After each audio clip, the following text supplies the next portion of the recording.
It's okay. I think people would enjoy hearing your thoughts on it. Live on YouTube. Like I would say, all right. I would say like give it a week, like to settle. Mm-hmm. I think it would be popular. Adam finally read The Hobbit, like I don't know. as the name of the. No one cares. Yes, they do. I promise you, they do. I'm with David in here. I think they do. They definitely do. And we're live on Facebook. We've been giving you a hard time about it for a long time. You have been giving me a hard time about it for a long time. Rightly so. Maybe it was maybe sometimes it was overly severe, but it was right what we were doing. Just think about it. Okay. Think about it. It would be a good way to humiliate yourself. I started another book that Andrew Pudewa like highly suggested. Oh, what was it? Where the Crawdads Sing. Oh, okay. And, I remember him making that suggestion. And it's a 12-hour book, and I'm almost done with it. Nice. I started it this weekend. So it's really good. So Les Mis. It's not what I would have never picked that book. Really? Mm-mm. Here's to good friends. Cheers. Cheers. That's sort of an oaky afterbirth. What was that? She did tell me to get a beer and some cheese fries over at Eskimo Joe's. That's very nice, lovely. I only hope you feel this way when I'm done. Because I could destroy this night in 2 seconds. Why is that funny? Well, I think it's a bit funny to be trying to define nothing. Smooth as a bourbon on a summer day. Strong as a peated scotch in the winter night. This is a fair warning. The Catholic Man Show is about to begin. Slap some bacon on a biscuit and let's go. We're burning daylight.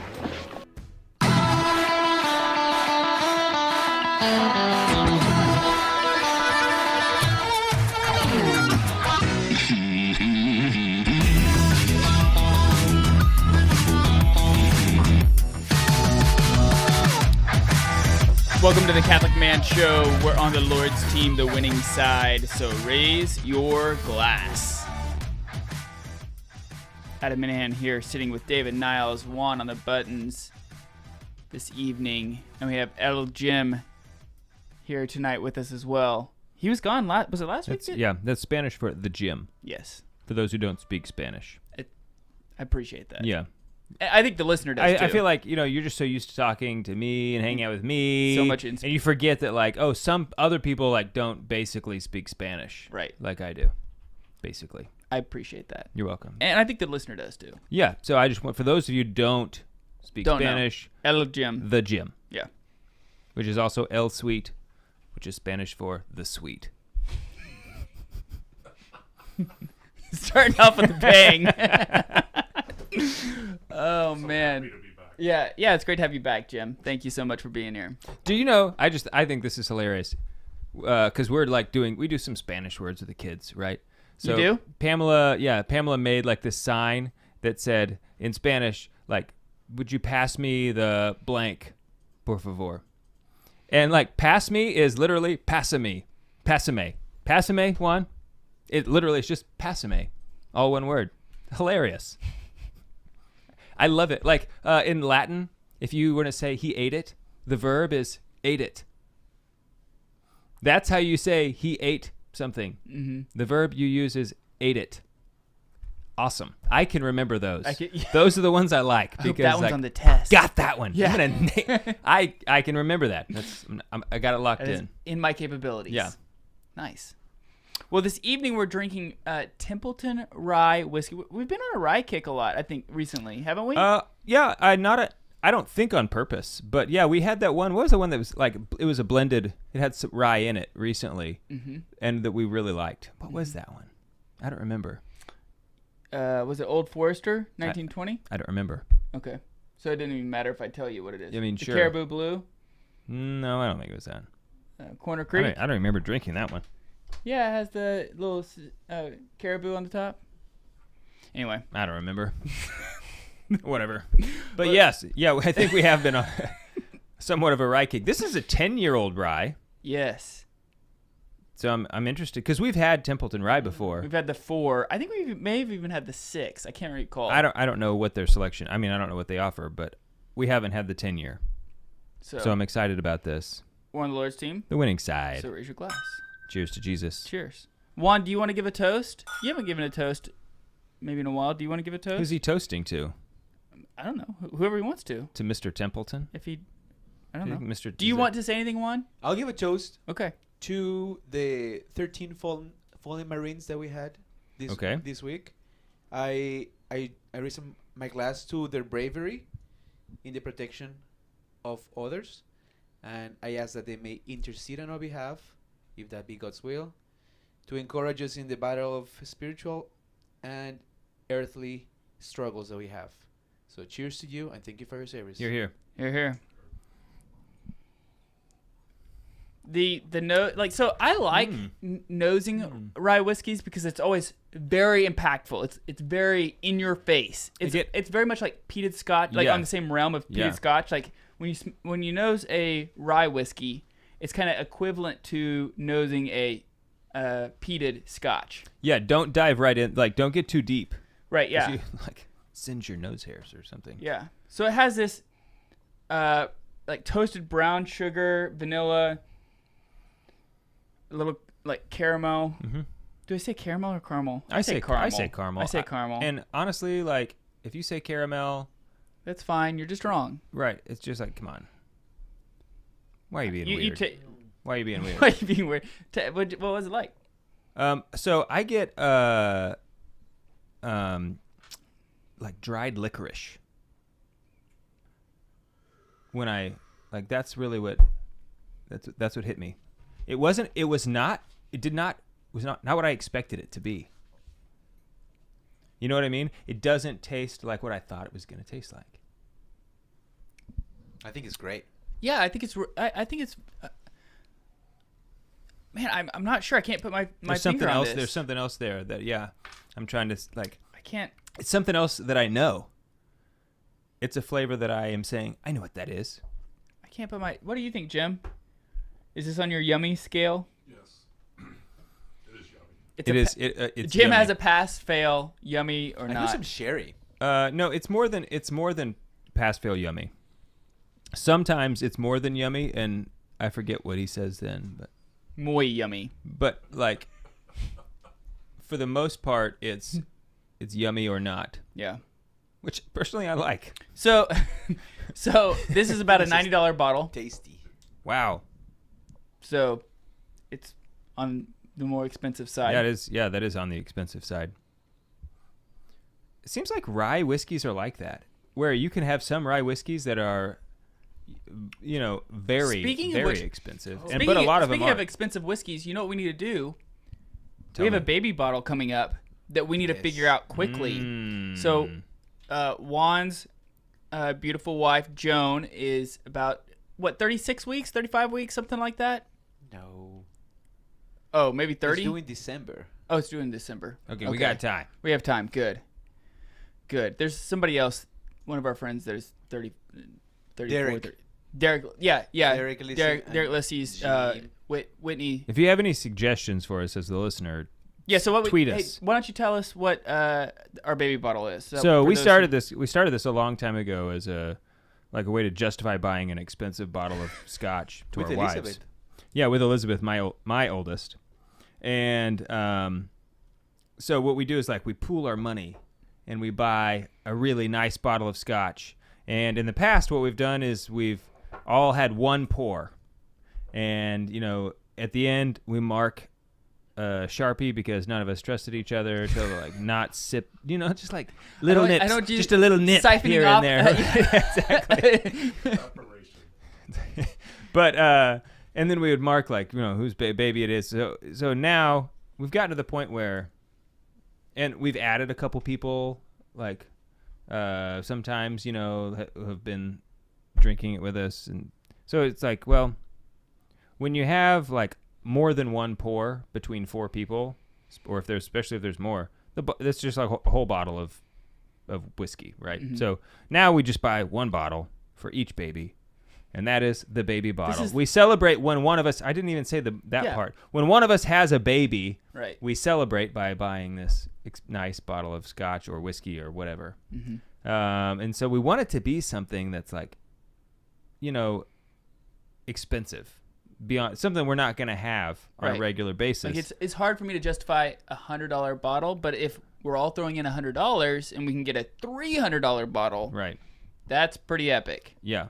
So that's what we're doing. So if you have any good suggestions for us, tweet us at The Catholic Man Show and tell us what you think we should get. I remember what rye was it? It was the rabbit hole rye that we had last time. We haven't had that in a long time. That was a long time ago. But I brought that one again, thinking, we haven't had this one. And that was the one that we had already. Okay. Well. So we're like 3 weeks out, I think, from the camp out. And Juan told me today that he has finalized the menu for the camp out. He said he was driving back from Veneta and he was getting very tired. And he was thinking, what can I do that would like get me excited, like get me pumped up? And he goes, I know what I'll do. I'm going to ponder the menu. I'm going to finalize the Catholic Man Show menu. And he said from then on, he didn't blink. He was so excited. And he started doing, what do you call that? When people like get excited and they like clap their hands, swing their hand back and forth and it makes a slapping sound. Yeah, like that. Yeah. What do you call that? What's that called? I don't know. I could see him doing that. He's like, Getting I'm tired. excited. What I've heard what it can I called think Brazilian about? snap. The Brazilian snap? I've heard it called like that, but I don't know. That could that could work. Anyway, I'm really pumped about that. That's going to be awesome. Is it a secret? What the menu is? Oh, I don't know. He didn't tell me. Oh, okay. We'll keep it a secret then. Yeah, don't tell us, Juan. Yeah. Don't spoil it. Dave, how's are you finalizing your reading, like that Acedia book? Have you completed that? Or have you taken I am over halfway. No, I knock out like a page or two a week. Okay. So in 2027, we are going to have I'm over halfway. We are going to have a great book on Acedia. That is hilarious. But the thing is, like, it's I been would a week. finish it, but I'll just wait till tomorrow. Well, so I have like sometimes 5 minutes at the end of adoration, right, to read, and so I will, and it's just a slow way to do it because it's been a week. So it's like, well, let me go back a page so I can refresh my mind, like get back on track. And that's helpful. Mm-hmm. And then you get about 2 pages in, and time to go. Thanks, Jesus. See you later. Great hanging out. Yeah. All right, when we get back, we're gonna talk about how sin is bad this week. This is something that we all should know. It's very bad. So when we get back, we'll talk about the gear that'll go into our topic. We'll be right back.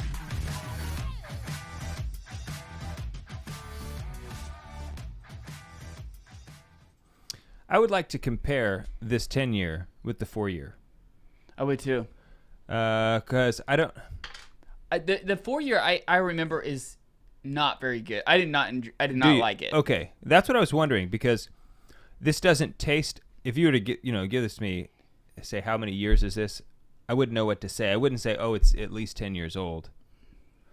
But to be fair, also I don't drink a whole lot of rye, so I would just not have really much experience to be. I think that relying on to make that judgment. Smooth. Like most ryes have a kick in the end, and this has 0 kick. This still has like a little bit of one. I think edge. I think it still has the edge. A little peppery end. But it is smoother than most ryes. I think I know what you mean. I think there's a difference between a peppery end and in the end where there's like a bite. Yeah, the alcohol kick. Yeah, the alcohol burn. Exactly. It doesn't have the burn. That's what I'm going to say. I agree. I agree with you, Juan. What is the alcohol percentage on here? It's strong. I think it's like 55%. They like to make ryes pretty strong. Mm-hmm. It's like it. I don't know why. It's just kind of the tradition. 52%. 52. Okay. Still pretty strong. Yeah. I mean, all whiskey is pretty strong, really. That's why I drink it. Hoping to get stronger by drinking it. So far, I think it's working. I put in the handle, groundbreaking episode. Sin is bad. Oh, nice. Good job, Juan. Juan is our creative director as well for the show now. Mm-hmm. I'm going to get another hat. Another what? Another hat. Oh, another hat. Father Brian O'Brien said, sin is bad, it's also optional. Ooh, totally it is. Father Brian O'Brien for the win, everybody. He's going to be coming on the show soon. Oh, good. Yeah. Father Jim Cosgrove says that we should fill actual baby bottles with whiskey. And drink. Then he says everybody wins. I'm not sure about that. I kind of feel like nobody wins. Yeah, no one is taking a picture. Can you imagine like sucking on, no, like drinking whiskey that way? No. Like through a tiny, tiny straw? Like, no. I think it would be terrible. Yeah. I bet you they make some like nipple-sized flask covers you can put in your flask. We should make him do it. Yeah, when he comes, he'll be here for the camp out. We'll make him do it. Okay. We'll use the whiskey that's been in my big flask for the last, 7 years. I drank some of that the other day. It was just fine. It was good.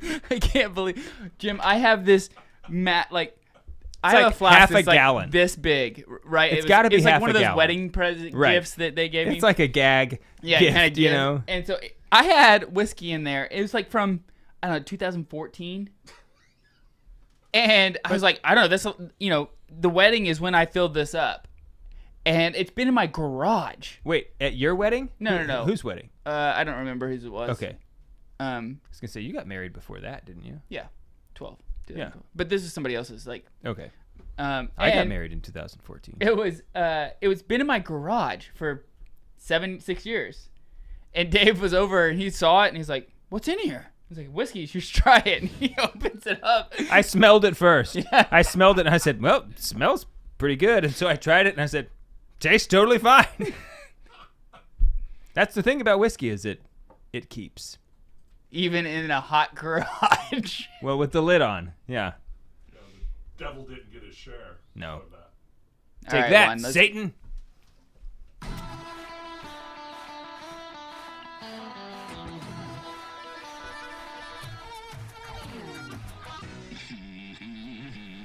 Welcome back to the Catholic Man Show. I'm David Niles here with Adam Minahan. We got the gang all here. We got Adam. We got Juan and Jim. Adam is here, though. I am here. I did say that, though, already. We're drinking a little Templeton 10-year rye, which is good. Yeah. I'm not sure it hits my $90 threshold. No. But, I'm kind of known for hating on expensive whiskeys. That's true. Yeah. You do. The one, though, that I've said before, Octomore, was incredible. That one was delicious. That one, it absolutely blew my mind. Yeah. It was worth it, especially since I didn't have to pay for it. Yeah. Definitely made it worth it. All the whiskeys are worth it if I don't have to pay for it. That is true. Yeah. Good point there, Adam. Yeah. So today we're going to talk about sin. We're going to talk about prayer. We're going to talk about the man gear today is actually going to be a book. We've talked about it before. I don't think we've actually had it as a gear, but it's called Intro to Devout Life by St. Francis de Sales. This is the translation that I have. It's from Paraclete Giants, and it looks really big, right? It looks like a big book. It does look big. However, the reason why I like this book is this translation is because it's actually the length of it is actually half of this. So on the pictures on the other half, or something? Coloring, but on the left side is the actual translation. On the right side are all of his footnotes, or all of his commentary. The translators. The translators commentary, and he's really good at translating, at translating, yes, but his commentary. Really good at knowing the words. His commentary really helps you as you're going in to understand. I could see that. Who he's writing to, what his purpose is, and so. Just giving context into what he's saying, right? Because that's a huge part of what you're writing, right? And as you can tell, if you use a page, basically every 2 pages is 1 page of commentary. It really helps you. Every page is 1 page of. Because it's every 2 pages is one is one page. 2 page of the book, right? Right. But 1 page of the translation gets 1 page of commentary. Correct. So it's one. So it's really helpful. This is a book that I try to go back and read once a year. I don't always go back. It's not always, but it's one of those I'm now picking up again to read during adoration. And the reason why I'm doing that, I have to thank my spiritual director for this, because in one of my last spiritual direction meetings, is that what you call them? Yeah. Sure. He gave me he told me to categorize the books that I read into 3 categories. Yeah, and I remember telling you that, and like, as your spiritual director, giving you that advice. You're definitely not my spiritual director. Although you have helped me in my spiritual life. I could be if you asked me quite a bit. Sure. So he asked me to categorize the books that I read into 3 different categories.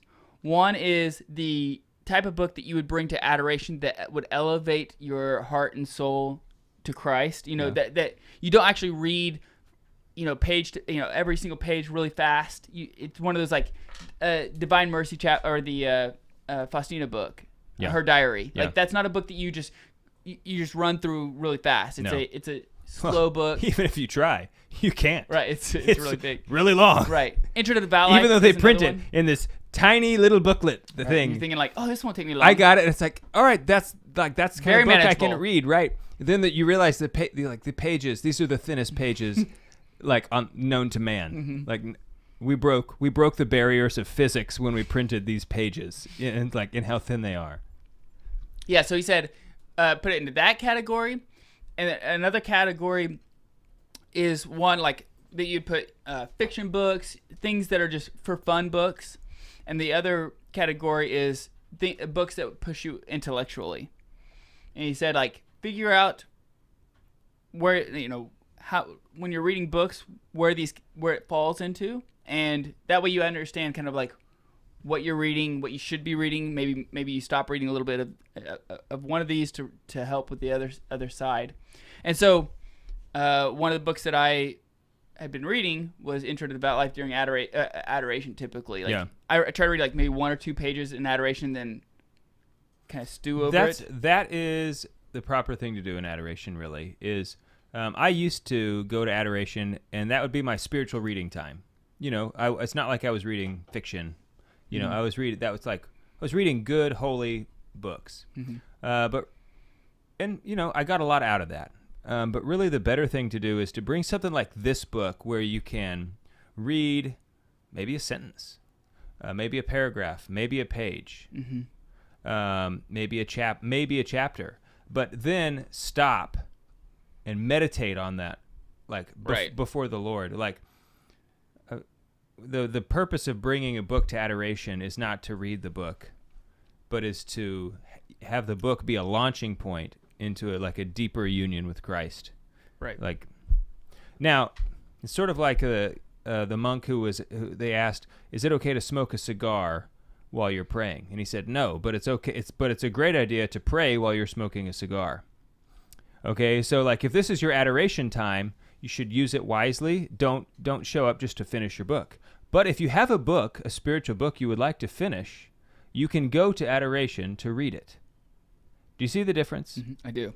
Because there's a key distinction. Like if this is your adoration hour, this is like if you're listening to us and you don't have an adoration hour, you need to get one. Like if you're serious about growing in holiness and you don't have a weekly hour of adoration, then you're fooling yourself. You're actually not all that serious, or you just didn't know that was an essential thing. And so now I'm telling you that you have to have you need to spend time with our Lord. An hour in adoration every week if you want to grow in holiness. It's an essential element. Mm-hmm. So if that's your hour, guard it well. That's time for meditation. But feel free to come and spend more time with him doing other things. Like I know people who would go and do their homework in adoration. And like depending on what the setting is, I mean, I think that could be okay. I mean, as long as you're not bothering other people, and you know what I mean? Yeah. Like you can go and do other things with the Lord. Mm-hmm. That's good too. Absolutely.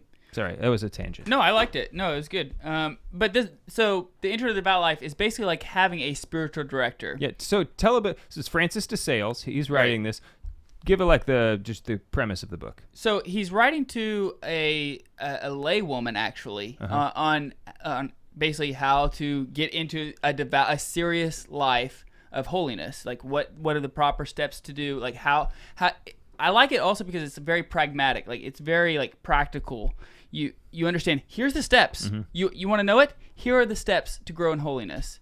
And so that's what we'll be talking about today as well. And it's written for a layperson. It is written for a layperson. Yeah. Did I not say You did. that? You say that, but Okay. I just think that a lot of these books, some of the writings of Saint Thomas Aquinas or whatever, they're writing to other monks or fellow priests. When they're talking about holiness because holiness is approached differently with different vocations. Vocation, sure. It's approached differently as a mother than it is as a father, even.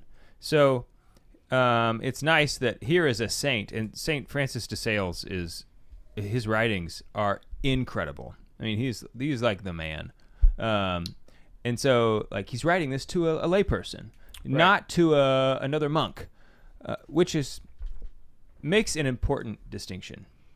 Absolutely, it does. Yes. And I also like it because so like I said, it's very pragmatic. So like when he talks about prayer, which we'll talk a little bit about today as well, but when he talks about like here's how to like develop mental prayer, he stops the book and he writes I think 10 or 12 different meditations to go through. And here's how you meditate. Like so you meditate on hell, and then meditate on heaven, and then meditate on what sin is, meditate on what virtue is, meditate, and so he goes through all these things and how to meditate on these and the proper way to meditate on them, and then he'll get back to the book. So it's not just go meditate on sin, and then he moves on. It's like no. He tells you how to do it. Here's how you meditate on sin. That's good. Which That's is good. For me, for a guy who needs that kind of direction, is really good. I think this is a book that every Catholic needs in their library. I agree.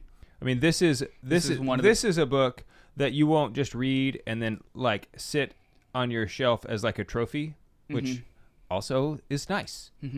Like when your other Catholic friends come over, you can be like, "Oh yeah, I read that book. It was awesome. Let's talk." And then you can talk about it, right? Sometimes just having it there launches a good conversation. And you get to brag a little bit that you did. Oh, I did read it. Yeah, I read A Story of a Soul, of course. I mean, come on. You haven't read it? Are you serious? Yeah. But this is one that you'll actually go back and pick up again and again and again because you could just start over. When you finish, just start over. Yes.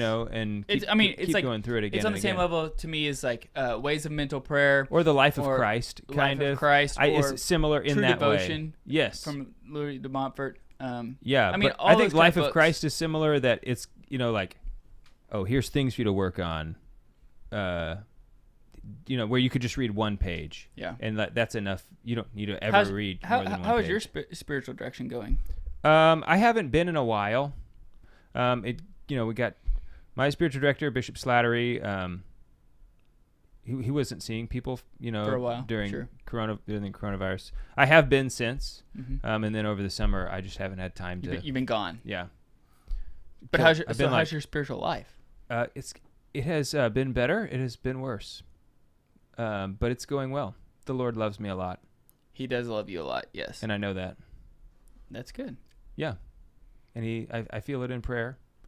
I've been really getting into. And this is something hopefully we can do an episode on. It's like the power of the name of Jesus. And just like that. Okay. His name, man. Oh, yeah. It's powerful. That's why I try to bow my head every time. Yeah. Okay, so when we get back, we'll jump into this topic, talking about sin, detachment of sin, and the necessity of prayer. We'll be right back.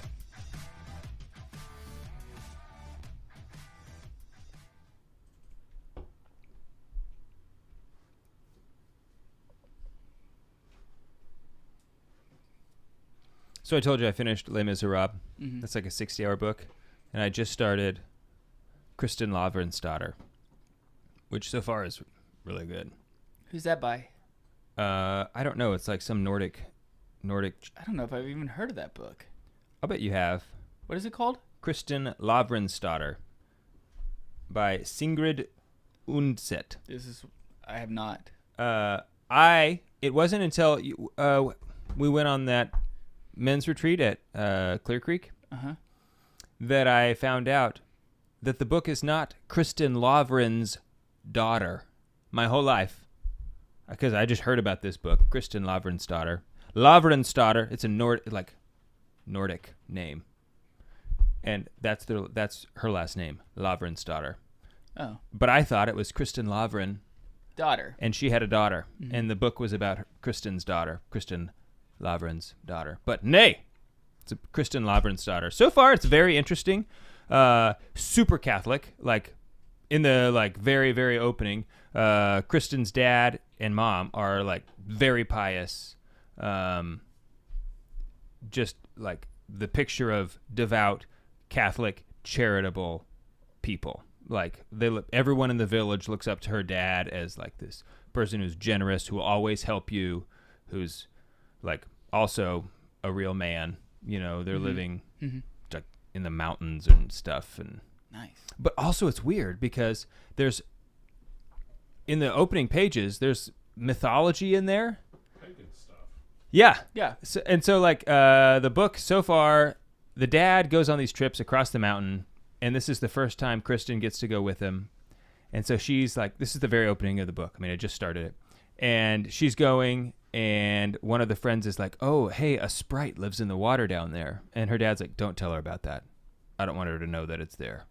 So, like, the whole book is written as if some of these things are real. And then this woman beckons to Kristen when she's, like, by herself. And it turns out that was, like, an elf maiden or something. And so it's kind of interesting. I haven't read a book where, not like this, where there's like a real Catholic setting, because it's, you know, it's every page is talking about, oh, and then the priest and we met the bishop and all this. It's like super Catholic, and also there's like pagan reality. Mm-hmm. So I'm very interested, but it's like 44 hours long. It's a long one. 45 hours. But it's not 60, like the one I just finished. So it's all relative. Modernist. You're right. Not all relative. But this is. Welcome back to the Catholic Man Show. We have a men's group that meets every Friday. I did not get a chance to go this week, but you guys had a talk. You guys talked about something that I want you to tell me about, because I haven't actually asked you about it yet. But you guys had something where you guys were talking about going to mass every day. Yeah. Okay. So actually, when we had our episode with the Tierneys a couple weeks ago, Mr. Tierney, I forget his first name. Jim, thank you. He made a comment. Jim. Should have remembered. Yeah. Sorry, Mr. Tierney. But he made the comment that he tries to go to mass every day. And on the episode, I tried to hide my shame because I was on camera. Right. But it was like, just thinking, why don't I do that? I should totally go to mass every day if I can. And I can. I totally could most days. Obviously, there are some days where it would be a burden on my family, I think, if I tried to, like, make it a hard and fast rule. No, I have to go, it becomes a burden on other people who have to, whatever. But I was just thinking that if I were to die right now and was going to be judged, I would be ashamed of a lot of things. Even in my immediate past, like today, yesterday. But I think I would be ashamed that I don't go to mass every day. Why don't I do that? I should be doing that. We should all be going to mass more often. I agree. If you can go every day, we should totally be doing that. Like Pope Pius X why said, aren't like, we? The Eucharist is the surest and quickest way to heaven. Yeah. If we believe that, I'll bet Jim, do you go to mass every day? Not in a while. Before COVID, you were going every day. Yeah. But, yeah, I agree. So that's what I was thinking about, and it just so happens that our buddy Scott had that had been like on his heart. He told me for like a month or a long time. I forget exactly the time frame. Mm-hmm. But that when I said that, it was like, oh my gosh, like that was meant for him. And so now he like made a commitment right then and there that day. I'm going to mass every day. That I can. So like I'm going to try to start doing that. My plan was to wait until Advent. And what I was going to do for Advent was in the first week of Advent, add one extra mass a week. Because I used to go on Fridays mornings right after adoration, but now our men's group is then. And so, right. So I was going to add one mass the first week, add 2 masses the second week, 3. So on the 4th week of Advent, you're going 5 masses total that week. Mm-hmm. But I might have to start sooner. Because like Scott's all gung ho about it. It's like, well, and I told him, he's like, who's do it with me? And I was like, well, it was kind of my idea, so I guess I will. I didn't expect you to take it up so quickly, Scott. I don't know why you guys have all the best ideas when I'm not there. Well, it doesn't make sense. Yeah. I don't know what the common denominator is, but I think just the conversation seems to go so much holier and stuff. It's probably true. Probably not a lie. So anyway, how it really came about was, which is in connection to what you were saying earlier. When I asked my spiritual director, we went over some practices, and I was saying, well, I'm struggling to decide whether to commit to an hour of adoration a week or go another day of Holy Mass, because I usually go once a week. And without skipping a beat, he told me twice a week. Go to Holy Mass twice a week. Holy Mass for sure. And then see where it goes from there. Yep. So totally. Yeah. I think also you can't beat the intimate union. So I had that struggle a few years ago when I was thinking about like either adding another Mass. I think it's during Lent. I was going to try to either pick up another adoration or another Mass, and I was trying to decide which one I was going to do. And I realized I was gravitating towards the going to adoration over Holy Mass. And I realized I think the reason why is because I have more control in adoration. I get to do what I want to do. Yeah, in adoration. I don't at Holy Mass. And I realized, okay, once that thought came into my mind, I thought, okay, that seals the deal. I mean, Holy Mass, though, you can knock it out in like 20 minutes, depending if you go to the right parish, you know. Because that's what it's all about. So let's get into the topic. So we're talking about becoming holier, entering into the devout life. That sin is bad. And the first thing that he talks about, obviously, we have to stop mortally sinning, right? So there's venial sin, there's mortal sin. Mortal sin separates us from God.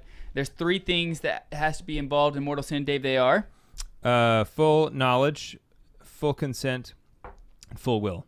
And grave matter. Grave matter. Thank you. Yeah. I was like, you wait. Skipped. Full will and full consent. Yeah. So you have to know it's bad. It has to be bad.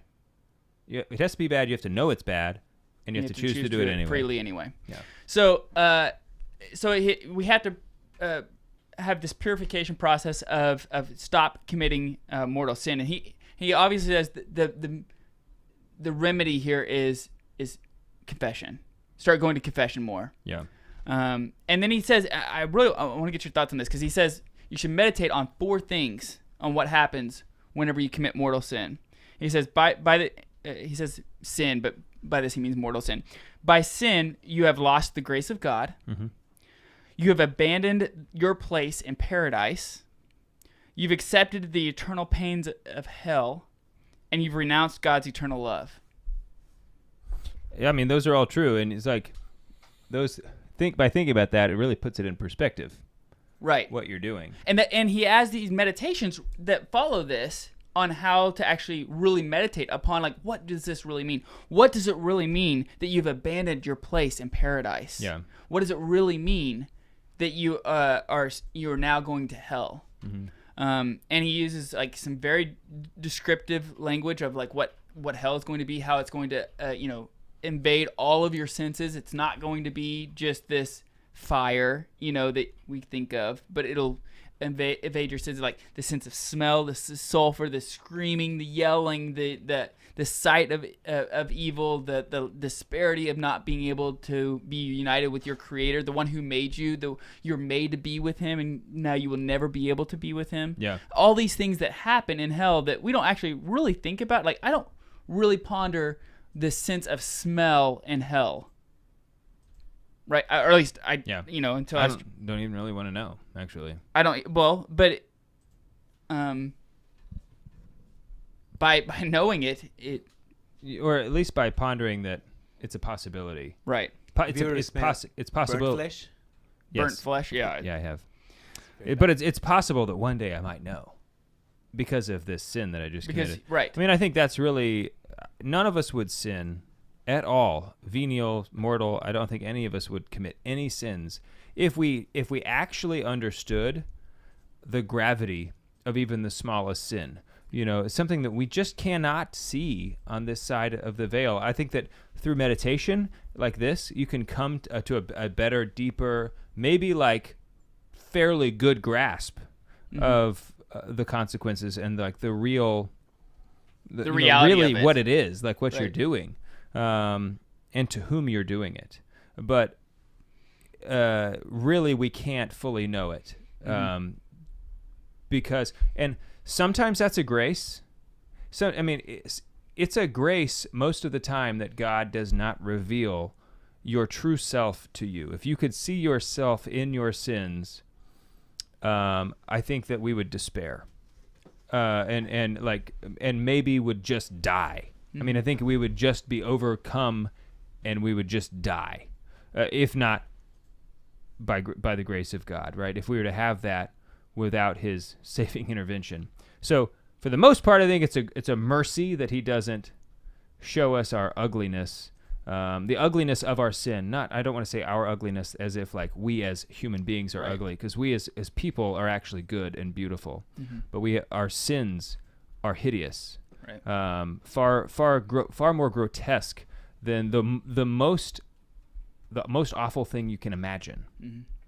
He also highly recommends and thinks that it's extremely useful to have a general confession. Have you ever made a general confession? No, I haven't. So I made a general confession. I have inquired about it one time. I made a general confession probably about 6 years ago, and it was. I highly recommend doing it. Yeah. So what it is it is and it takes time to do. I also would like to do it. You need to like take it seriously and take your time. So what it is you typically schedule it with a priest, and you sit down and you make a quote unquote general confession, meaning all the sins that you can think of, from the moment you first sinned to today, of everything that you've ever done. It's a lot of stuff. And that kind of like just. Well, I mean, it's just a huge grace bomb of that God gives us of mercy and repentance and just. You know what happened to me? I just know this would happen. I would spend like 4 or 5 hours writing stuff down in preparation, and then forget the list. No, and I'd bring it with me, and I'd be like, for hours I'd got the list, and now I'm gonna spend more hours like thinking what else is on the list. Maybe I add a couple things. Then I go and I do my confession, and as soon as I walk out, I remember something else. This one. I remember one other thing. It's like, dang it! Just turn around, walk right back in. So one of the things he also says in regards to if you're trying to take your, purge, this mortal sin in your life, he says. One of the serious responsibilities of a person committed to a moral and devout life is to avoid as far as possible situations, circumstances, places, or even persons that could possibly encourage one to sin. Yeah. Which that is way harder than what it sounds, right? To just completely turn away from things that you've attached to, you like, people you like, places you like. Right. But if you're alcoholic, you avoid bars. He uses that as an example. So it's hard to do. But it's a necessity. I have stuff to say about this. All right, we'll be right back. I have stuff to say. I know that will come as a surprise to you all. That's why we have a podcast. Who put this microphone here? Because I have things to say. so fortuitous.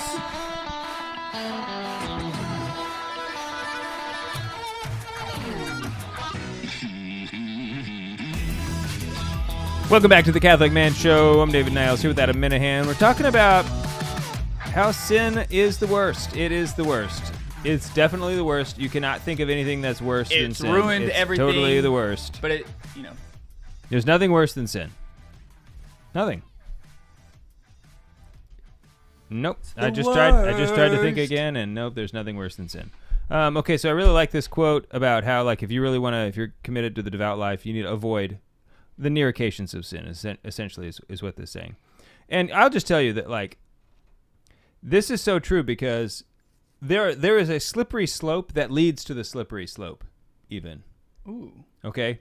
There have been times in my life where it was like, I knew I was not going to succumb to this sin, but I enjoyed being tempted by it. Have that ever happened to you? Oh yeah, dude. Like that's actually the next part. I knew. Is it? Yeah. Okay, because fine. I knew I am not going to do this, but just even having the temptation is a little bit thrilling, like, and it was kind of exciting, even just like having the temptation there, and knowing there is no way I'm going to do that, and I didn't, and like that's happened to me before, but I've like. Finally it came to the realization, like, I am just enjoying the temptation, which is a slippery slope to a slippery slope where I actually do that thing. Yeah. He even says, it's one thing to stop sinning. It's quite another to stop wanting to sin. Yeah. Because you've attached your intellect, your will to this pleasure that is not, it's not correct. It's not being used to its proper end, and so you're attached to that, and then you try to break away from it, with virtue, in God, obviously God's grace. We're not Pelagianists, but, right? I'm not anyway. I'm not either. Okay, just for the record. Good. As you're opening my cause for sainthood, on record, I'm not a Pelagianist. Punch you in the face. Good, Saint Nicholas. Yeah. But yeah, Saint Nicholas, pray for me. Pray for my fist. Anyway, I was going to get into a rabbit trail, but we're not going to do that. I'm going to focus. Would have been a good one, though. It would have been a good one, but we're going to keep going. We're not going to do it. So it would have been a good one. The second purification, once you have started, going to frequent confession, and avoiding these temptations, the next thing he talks about is this attachment to sin, right? Because just because you stop doing it doesn't mean you don't have this desire to kind of to still do that. You remember all the pleasure that it caused you. Right. You remember all the endorphins that were released. Whatever it is, you've made a habit of this sin, and so of this vice, and in order to, even though if you've stopped doing it, you still have this void of wanting to do it. Right. And so. He says that there are penitents who leave sin, yet without leaving their longing for sin. That's, and I think that is, there's nothing you can do about that. That's part of the process. Well, you leave the sin, but it's because it's damaged you. It's gonna take you. It's not like you can do it all at once. Mm-hmm. God, we grow in holiness the same way we grow physically. It's slow at first. And then your biceps just bulge. Right, exactly. And then it's just like, this is ridiculous, incredible, right? Yeah. And you don't even notice until one day you just look down and you're like, check these guns out. Yeah. Sweet. I look awesome. But like, like a person will grow, babies grow kind of fast and then they stop. And then, a person will hit puberty and they grow fast again. That's very similar to the way you grow in holiness. You have this conversion experience where you have this change of life. I'm going to do everything. Right? Okay. And then things get hard and you get to where you stop committing mortal sin. And then it's kind of a slog from there where you can actually give up the desire for sin, these deep-seated attachments that don't let go easily, and like this is like my struggle is reining in. Yeah, wrangling's a good verb. I like it. That's we're cowboys my now. appetites. Okay, and I have learned to say no to my appetites most of the time, but forming them is so hard. The fact that I still desire things in a disordered way sometimes. Like I do want to eat 5 pieces of chocolate cake. I want to. Or how many times do we look back on some of the things that we used to do that was either stupid or like ridiculous, and we kind of glorify these sins? We look back and say, yes, that was like a thing I realized, like, oh, here, I graduated from college. Really, we both turned our lives around after college. But I would still kind of brag about how big of a sinner I used to be. Like, oh, let me tell you the stuff I used to do, and I was reveling in it. Mm-hmm. I was glorifying my sins instead of putting them. It was just a disordered thing. And I will tell you, though, that I can look back, and this is, I think, a healthy exercise, and say, you know what? I don't desire. My appetites are more formed than they used to be. I don't desire. What do you credit that to? Grace. Yes. Striving for virtue. I mean, my prayer life is fasting. Fasting is a big part of it. But I think it's if you are earnest in your desire to grow in holiness, it might be hard, and you might just think that you're failing and failing and failing. But I assure you that you're not. I'll bet if you say I've done nothing but fail for the last 5 years, I'll bet you can actually look back at yourself 5 years ago and say, you know what? Actually, I don't, I used to do that. I don't do that anymore.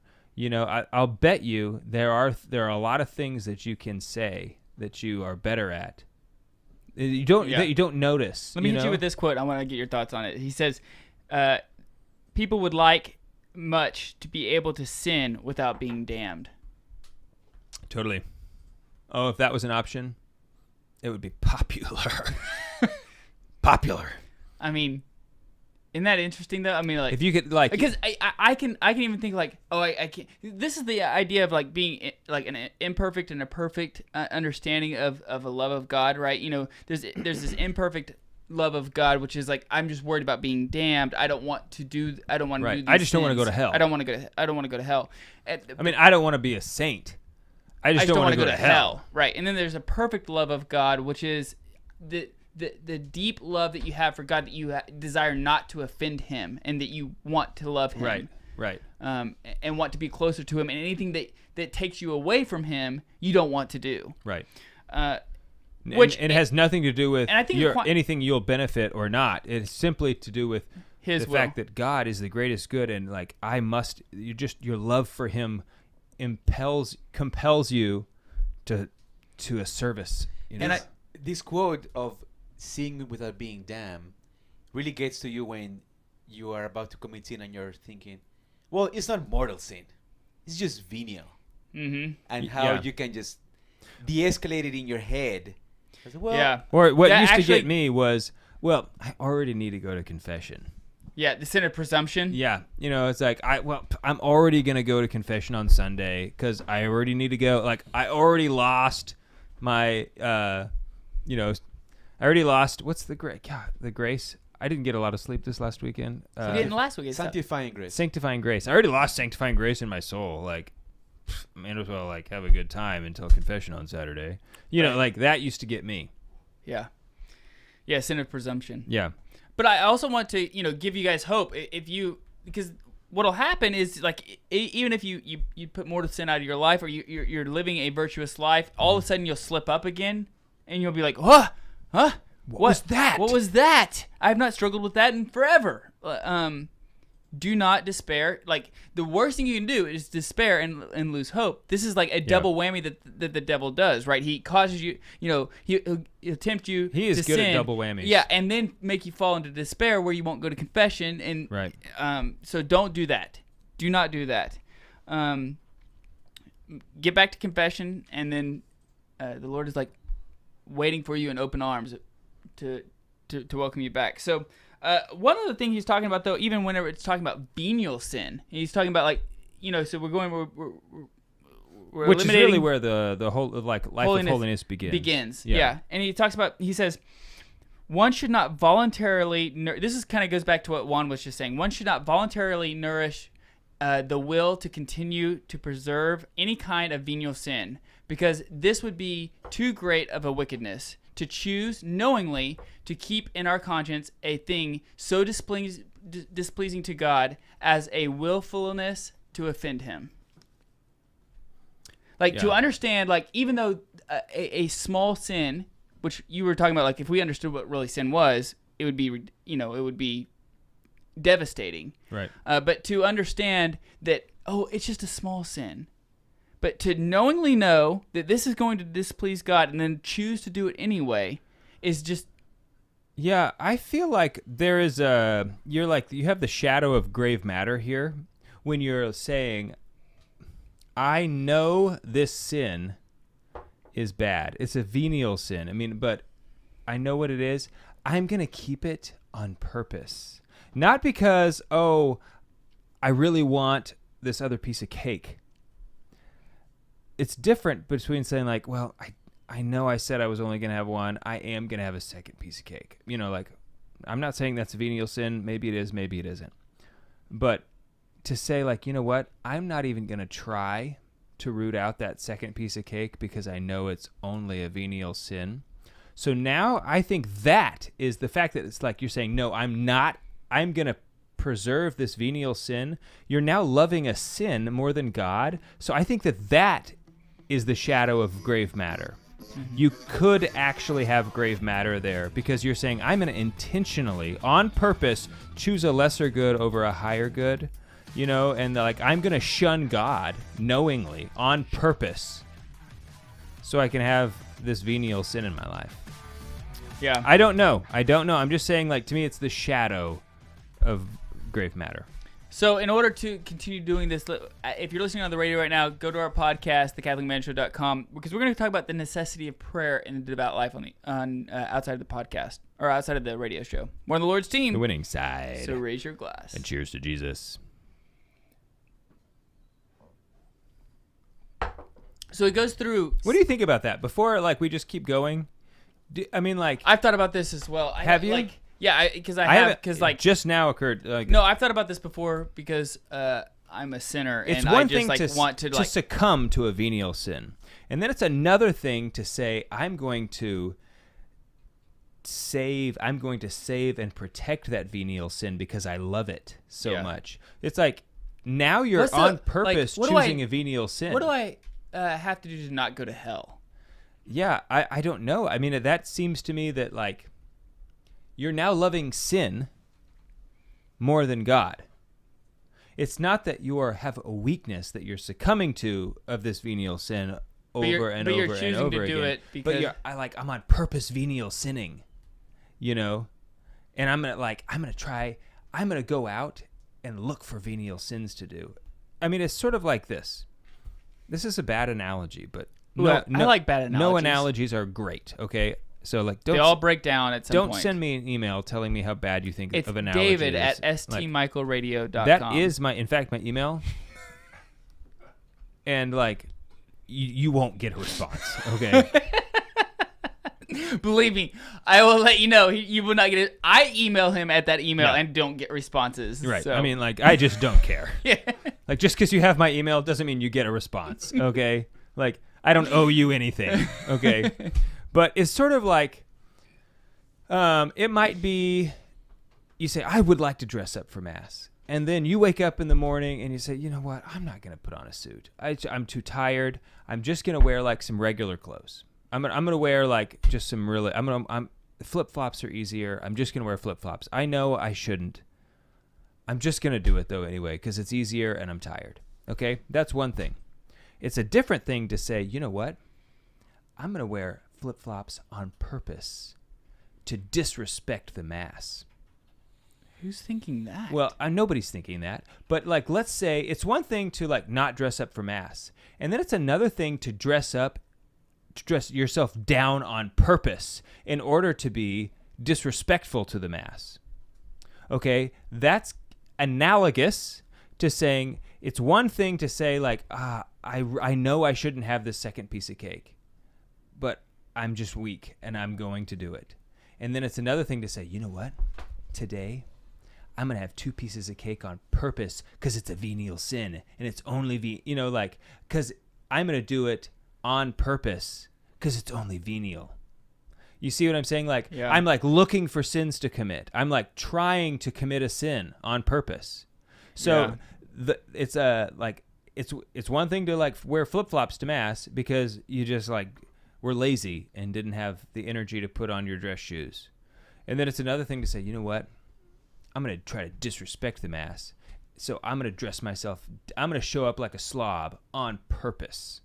So that's kind of what saving, if you're saying like, no, I'm going to save this sin. I'm going to protect it. That's what you're doing. It's worse than what it sounds at first because you're like saying, no, like I'm going to do this sin on purpose. I'm not even tempted right now to do it, but I refuse to root it out. I'm not even experiencing the tempt. There's not even any cake here.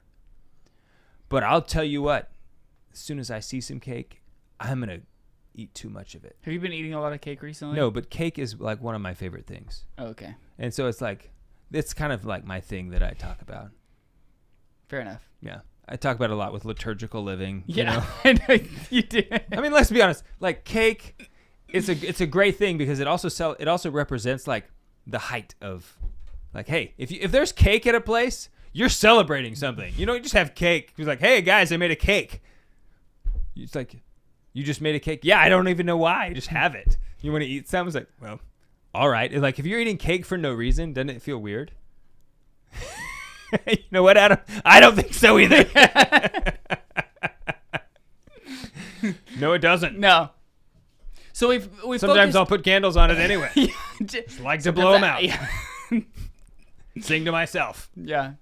So we talked about kind of like so when we're entering the devout life, we talked kind of about the negative, right? We talked about like the avoiding of sin. Yeah. The positive side is like the increase in prayer life, right? It is like entering into a relationship with Christ. And this is something that I've been, before we actually get into this, let me detract us before we even start. Great. I'm really rubbing off on you. Yeah. Before I say this, I want to say that I don't mean it. Yeah. So this is something that I've been thinking about recently about my prayer life. Okay. Because we've had, I do We've talked about prayer a lot lately, I think. It just seems like it's come up in our episodes a lot. It's because every time, like the last few times that it's been my topic, it's been about prayer. And probably because like I've been trying to get things sorted out. Praying for a prayer life. Yeah. Just living on a prayer. Jesus, teach me to pray. So that's in the Bible, you know. Holy Spirit, teach us to pray.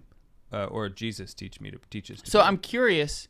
So I have these regimented prayers, right? Good. I pray in the morning, pray in the afternoon, pray in the evening. I have specific prayers that we pray. You do it 3 times a day. You pray. I try to. Like on the hour. I try to as soon as I wake up. I try to at noon for the Angelus. I try at 3 p.m. We have been good about praying the Angelus lately. It's really because of my wife. I think she must have like decided like, hey, we're gonna do this because now my kids will come out or come into like, and that's one of the things I love about working from home. Is like that's what I said. Being able to pray the Angelus at noon with my kids. I said that on our show like 6 months ago. I don't think I was praying the Angelus with the kids. I said that about me. One of the things I liked about working from home is that I get to pray the Angelus. It was only like 3 weeks ago that I finally, no, less than that. It was like probably 10 days ago that I finally was able to actually be the one to lead the Angelus because I got it all memorized finally, like the order of it all. Right. I knew it before then. I just didn't have it memorized. Anyway, sorry. Keep going. I'll let you go for like 5 more seconds before I interrupt you again. Okay. So I have all these regimented prayers, but I came to this realization that I wasn't actually spending like time in relationship with Jesus, right? Mm-hmm. I was saying these prayers out of obligation or out of like knowing that I need to out of justice, but I wasn't actually spending time meditating or having contemplative prayer where it was growing my relationship with Jesus. Uh-huh. It like started really bothering me, right? It started like I realized. But you're probably praying good things though, like but right, keep like going. It's not like you're nonchalantly going through your prayers. No. I mean, it's like I'm at least not on purpose, right? But if you're like me, you don't do it on purpose anyway. I take my prayer life seriously. Yes. But I was realizing like the only prayers I'm doing are the ones that I've carved out time to do. Like they are premeditated. I know what I'm going to be praying. Like I'm not spending time with Jesus, and it was like bothering me. Mm-hmm. And so like I've tried, successfully and unsuccessfully, to spend more time in just quiet in the mornings. Uh-huh. How's it going? It's hard. It's hard to do, especially if you're just starting. That's really hard. I don't know. I mean, I've talked about this before. I've said it many times on the show. When we did Exodus 90, that's one of the things, is that 20 minutes of contemplative prayer every day, and it just totally, rocked my world. Totally changed my life. And it's something that it just is irreplaceable. I mean, I just cannot even imagine my prayer life without that 20 minutes. It's almost like my prayer life, I have these, I still say these prayers I say in the morning, but that it's like they are just like the building blocks.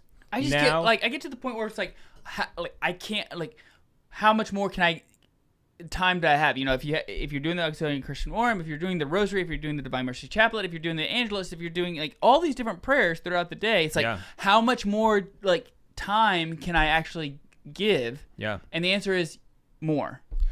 So like I just am bad. So there is a point where continued like time in prayer would be disordered.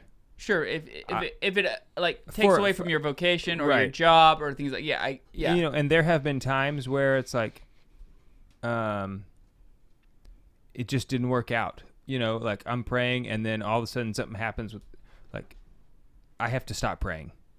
Pamela something happened, like one of the girls peed on the floor or something, and like I have to go help because like the baby's trying to like walk over there and right. It's like a crisis. Okay. There are real crises that take place in the Niles house sometimes, I will tell you. Yeah, I know all about those. But for the most part, the hardest thing, this is like one of those things that I've come to learn and I'm just terrible at, is that like one of the keys to a prayer life is going to bed on time. I cannot overstate that point. You know what? Going to bed on time is what fuels a good prayer life. You know what? Since my family is gone right now, they're visiting my in-laws up in Oregon, and since they've been gone, because I don't have that time that I normally would spend with my wife, I have been getting to bed on time. I'm the complete opposite. I'm such a, like, when my kids aren't here, I stay up till like 1 a.m. I don't even know what I'm doing. I was like, I am not kidding. This is so shameful. I'm so embarrassed about this. The last time that happened, I think I watched like 2 movies. Okay, it was like, it was like 8 o'clock, and I was like, I'm gonna watch a movie. And then when it was over, I was like, I'm gonna watch another one. And by the time the movie was over, it's like my brain was just like, like overstimulated. I could like literally feel that was I could feel it in my body how stupid of an idea it was and how just dumb I am. I was so embarrassed about it. I actually went to confession. There wasn't a mortal sin, but I was like, I have to, like, I'm not going to let that, for me, like the spiritual battle is like a real battle, like trench warfare. Like how much ground have you given? Right. Like sometimes you do things and you just know, like, I gave up some ground today. I'm going to go take it back. And I'm going to go to confession. Right. Yeah. Like I'm going for that. Right. Like that's what I'm going for. I'm going to confess some other stuff, but like that's the reason, I'm going. All right. So like St. Michael back me up here because. Well, I've been actually like going to bed early, but getting up super early. That's the key, man. Like getting up early. There's like, it starts your whole day the right way. Yes. Because you can start praying and then I get a bunch of, like, I was at the office at like 6 o'clock in the morning most of the time since I've been gone. And like, my office doesn't open till 9. So I have 3 hours that I get to knock out uninterrupted, like without. By the time everybody else gets there, it's like, you have no idea how much I've done today. Right. It's amazing. Yeah. Like I ran 4 miles. It's like I built a rocking chair this morning. Where'd you get the wood? Father Pratt had wood in his office. Yeah. I just broke it down. I found he had some lovely trim boards in his office, and those I steamed them and they bent just right, and perfect. they're nice. Yeah. Anyway, okay, so like for someone like you or someone like who's starting a prayer, like contemplative prayer, I don't know how long you've been doing it. I mean, but one thing that like happened to me, and it probably happens to most people, is okay, I'm praying now, like 20 minutes seems like a long time, or however long it is. However long you decide to pray, it's going to seem like a long time. You're going to be tempted in that way. And so, like, what do? I have nothing else to pray. I don't know what, I've said all the stuff. And so just, like if I was St. Francis de Sales, who's like offering very practical advice, I would say, like, don't say anything. Just, and this is like, it took me about a year to really learn how to do this. And I'm still obviously learning it. You basically have perfected it. It's like pretty close, but like I've got like maybe 0.5%. For the humility factor, almost 100%, I'm not quite there. But yeah, exactly. It's just like resting in his love. Like just this idea of like, like thinking about how much he loves me, and that he loves you so much you can, like, if you were aware of it, you could physically feel it. I mean, it would like overwhelm your senses. Yeah. Just like what he was saying about hell. Mm-hmm. Hell will overwhelm it will be all of your senses. Mm-hmm. So like his love is so penetrating. And just contemplating the idea, like, is it more important to be loved, or is it more important to love? The answer is it's more important to be loved. Mm-hmm. Because that is, first of all, it's like the first principle action of that, like our being is that we are loved. We would have no being if we weren't loved. God loves us first, and then we love in return. That's the reason we are even capable of loving, is because he first loved us.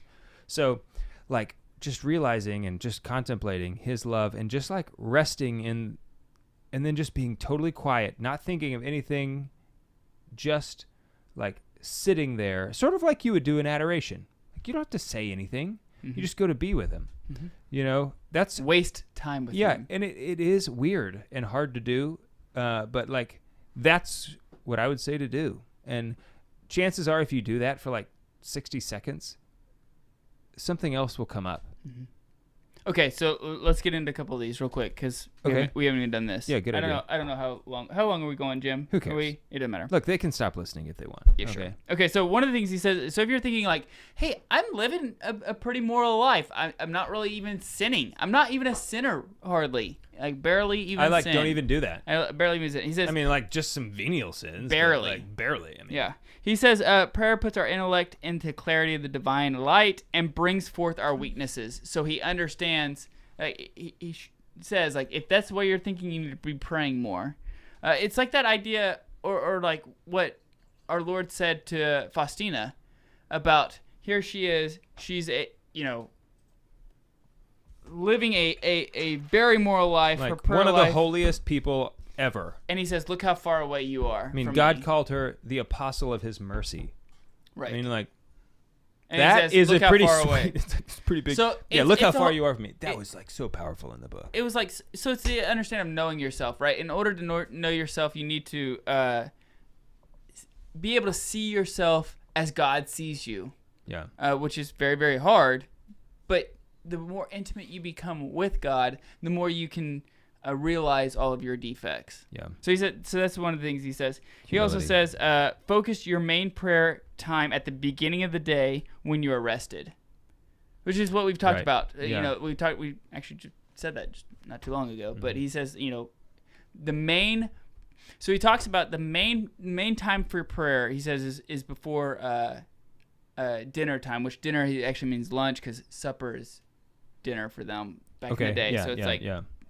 But he says, if you're going to pray for an hour, pray it right before lunch, because lunch is your big, hearty meal of the day.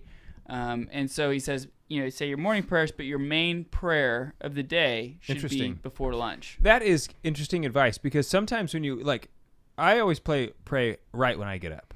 Right. I do too. And there's certainly a challenge some days more than others, depending on how successful I was at going to bed early. I'm groggy and it is difficult, sometimes impossible, to actually focus on an idea. And it's very often I'll find it's not till the end of my, the very end of when I'm praying.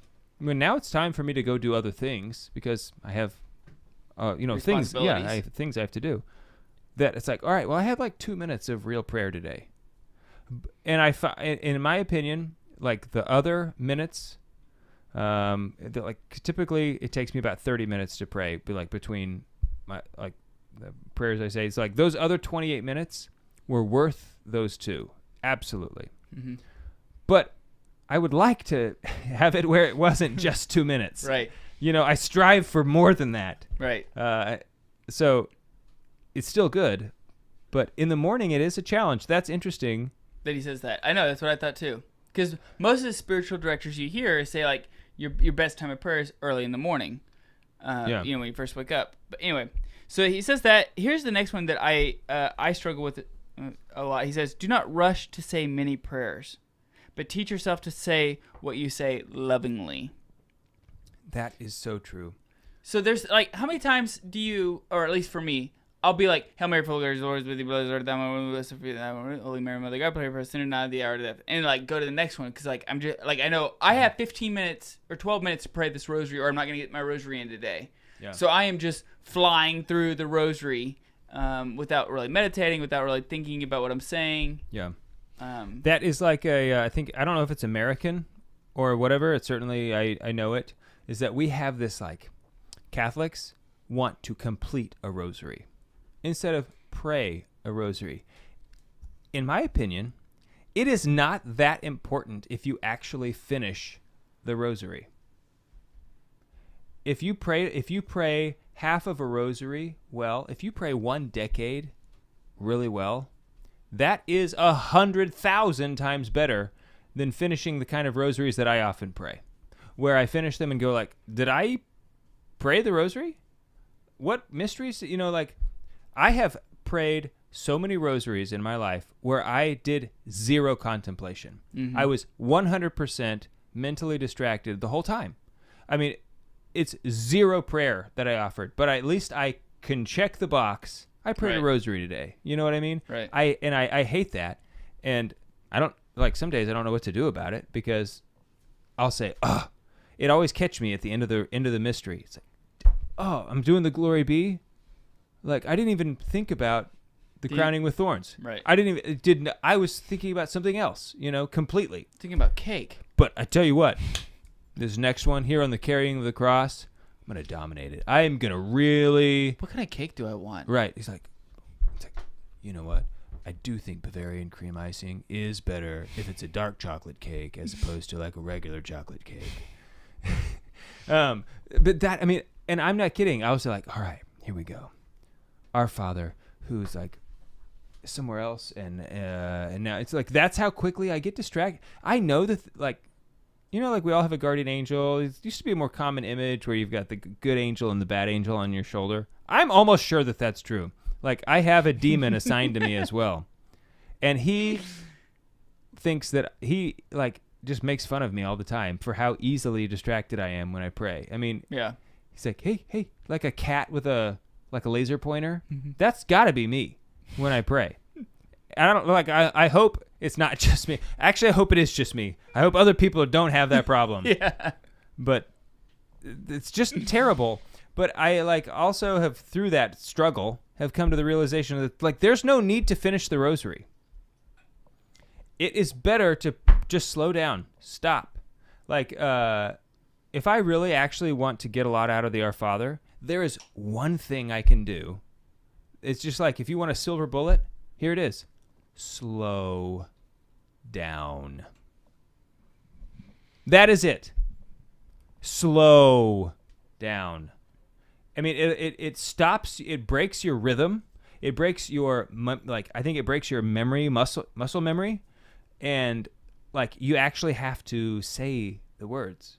Mm-hmm. Like it disrupts this pattern of distraction that is like a habit for me. It is. Mm-hmm. And so if you just can do that, just slow down, pray slowly. You'll have a lot to do in your 20 minutes. Mm-hmm. You know, like, not that I think you should be saying Our Fathers during your 20 minutes of silent contemplation, if that's what you're doing. But, like, who cares if you finish the rosary? Pray it for 20 minutes and stop. Mm-hmm. If it's a good 20 minutes, that's way better. Speaking of the rosary, the next one he says, which is very interesting, he says, the rosary is a great starting point. But if you have advanced to contemplative prayer, and I say contemplative because I think he actually uses interior, but this is what he means is contemplative prayer, you should always keep that as your principal place. I have not read any of these things, but like, it's been working out really well. Yeah, I mean, so he's saying, contemplative prayer is the primary. Is the right. So contemplative prayer, it's a deeper union of prayer. Is a higher form of prayer than meditative prayer. So he says, like, if you are at the point in your spiritual life that you can have contemplative prayer on a regular basis, that should be your principal type of prayer. Now, if you can also pray the rosary or another type of meditative prayer on top of your contemplative prayer, that is a very good. But contemplative prayer should be your. So he uses the example of, like, if you're about to have to go to work and you have 15. Well, he didn't use 15 minutes, but he's basically, if you're about to have to go to work and you still have your prayer time and you have time to either pray, like have a contemplative prayer or the rosary, you always use contemplative prayer. And if you don't get your rosary in that day, it's better to have the contemplative prayer. Yeah, and it's not like you can just force contemplative prayer. You can't just say like, no. All right, and now let's do the contemplation, right? Because that's like right. That's like saying, all right, and now we'll do the Marian apparition. Okay. That's just not the way it works. Well, it's like, and now we will do 400-pound bench presses. It's like, no. You don't just get to a 400-pound. I mean, if you can bench 400 pounds, you can just sit down and bench it, but most people have to work their way to 400 pounds. But sometimes, like even if you often do have true contemplative prayer, it doesn't mean that you can just sit down. I mean, it takes, I think, time to like, all right, you start. It's like a process of like getting your mind in the right frame. You know, setting your person, your soul in the right frame of mind, and then like chewing on. You know, you start with something more natural, and then you like slowly ascend like the ladder into contemplative prayer. It's not like you can just beam me up, Scotty. Right. I mean, I think actually some saints, I think you can get to a point actually where you do that, where you can actually go to like ecstatic prayer right away. Yeah, I think you're right. But that is, you know, it's like if you can do that, like you should be listening to our podcast. Yeah. Okay, like you should probably have your own. Okay. But okay, so that actually, this is a good point. I'm sorry. I know I'm like totally dominating this episode, but no, that's good. I have so many awesome things to say today. Like this is something that Father Sean O'Brien, he told my brother-in-law. He told me that like he got to the point where he was like kind of thinking like, yeah, the rosary is good, but it's not actually what you should be doing in adoration. And I was kind of surprised when he said that, because I was thinking, I'm pretty sure there's a indulgence for praying the rosary in adoration, and I like those. I like. I'm a big. I like those. Yeah. I like it a lot. I like to buy them. But right, yeah, you can pay for them. Did you know that? Like ever since the Middle Ages, you've been able to just like Adam at St. Michael Catholic. Right. You can just pay for them. But anyway, like you should, when you pray the rosary in adoration. That was a joke. It was a joke. People know it's a joke. Well, just if you don't know that was a joke, like you have no sense of humor. Come on, life is hilarious. But when you pray the rosary, you should, I think, be in the frame of mind that you're ready and willing to abandon the rosary at any time. Okay, dude. That's what for this. Like, that's the next one that we're talking about. It says when you're saying vocal prayers, if you sense your heart drawn and invited to interior or mental prayer, do not refuse to follow it, but let your spirit glide gently into that direction. So, see what I'm saying? So and that's something. I was just also, talking about number 4, but you read number 5. Well, because it actually bleeds right into that. I mean, yeah, it is. And that's something also that I think that is tough for men because you want to be in control. You're trying to be in control of your prayer life. This is a whole denial of yourself, right? So it's like, no, I need to pray the rosary. And then like God is like calling you into a deeper union with him. You're like, no, I'm trying to pray the rosary, God. Like I'm trying to become closer to you. Please stop. And this is just a whole like. Would you let me do it? Would you let Jesus? me? Yeah, exactly. And this is just this whole. At least maybe it's not. I think for men probably. For the most part, but at least for me, I mean, it's like a lot of times I'll catch myself trying to control my prayer life, trying to control like how I'm supposed to grow closer to God. And that's just something that I think a lot of men struggle with is not being in control. Yeah, that is a challenge because we just aren't wired that way. Mm-hmm. Okay, so the last one, he actually has like 10 or 11, I think, but I only picked 6 because I didn't want this to be a 7-hour episode. You hated the last 10, like the last 4? No, I just didn't want it to be a 7-hour episode. If you miss morning prayer and it is evening, you should pray. That was a typo. It says like probably before some book of devotion with penance that may settle the rest of the shortcomings. So he basically says if you go throughout the whole day and you realize, oh, I haven't prayed today, you should pray, but then also do like pray and then add a little bit more of like something from your devotional book or something like that, but then also do some kind of penance for not praying throughout the day, because and he understands. The wisdom of St. Francis is he's saying like he knows that habitual prayer is important. Having a regular prayer life, a scheduled prayer life is very important. And when you abandon that prayer life voluntarily, this habit that you're forming, you need to correct yourself back to, getting back into that prayer life, which you have to do through. Well, and penance. I'm just reading it. It looks like he makes a distinction between voluntary and involuntary. Like yes, so if you because sometimes I mean, for instance, you were on your way, like your car breaks down, and I'll tell you one time, I like a year and a half ago was trying to get my 20 minutes of prayer in while I was in the urgent care, and then they whisked me away to the hospital because I had a collapsed lung. I didn't get my 20 minutes in that day because you're probably going to hell. I was like. Going to the hospital and stuff, that's kind of a crazy example, but sometimes stuff happens when you're trying to especially this is what makes me nervous about scheduling your prayer right before lunch and not first thing in the morning. I might give it a try, but I know that the later I schedule my prayer, it's a increasing percentage of me not doing it. Right. I think the reason why he says it before lunch, though, is because, you don't get to eat until you pray. Yeah, but and if maybe lunch that is means your big meal, in his in that time period, lunch was the big meal. So and dinner was very small. Yeah. So if you are hungry and you're ready to eat, you pray for an hour beforehand, and you can't eat until you get that knocked out. Yeah, I just think I think it's interesting.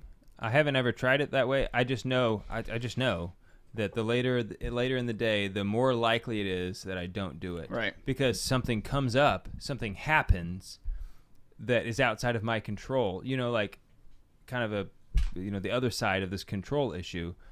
I do want to control parts of my prayer life. I want to control the outside world from interfering with my prayer life. Mm-hmm. And the later in the day that goes, the less control I have over that. Unless I can't guard it as well. Right. So, but yeah, I mean, so you have to. I think it's important to take these ideas in a way that works for you. Right. Because a lot of people, I think, you should read this book. Absolutely, you should read this book. It will. It's one of those fantastic. It will change your life books. Yeah. I mean, and I think a lot of people. Jim, you should read it. Jim's gonna read it. Jim He's definitely gonna read it. Now, Juan, have you read it? Parts. You should read it. It's better in English, just so you know. Yeah, it's actually. Don't do it in Spanish. Much better in English. I read the Spanish. I was gonna correct you because you really said, oh, terrible. in his time, lunch was the big meal. No, bro. Lunch is the biggest meal in a lot of cultures. Right now in Spain, South America, lunch is the biggest meal. So it still is the biggest meal in Spain, where he's from. That's fine, but most of our audience is in America, which no, but you said in his time. I'm saying 300 years ago, lunch was the biggest meal. Well, yeah, it was. No, it still is. Well, my comment was not incorrect. At his time, that was the biggest meal. That is true. Lunch was the biggest meal before, and now is dinner. Well, in America. In America, it's definitely dinner. Yeah. But lunch was the biggest meal at one point? I think so. I don't know about I don't know. In America, I don't know. Okay. I don't know. I know it is for the monks, even to this day. The monks of Clear Creek Abbey. Well, because in Europe, lunch has always been the biggest meal. They're old school. Yeah. Okay, that's all I have. I don't know. I think we get read the book. Do we have any questions from the social medias? What? Hour 30. We're at hour 30. Yeah, we can. We're 30 hours in. 30 hours. That was impressive. That's a long one. Anything else? Oh, too bad. Juan, too shut bad. it down.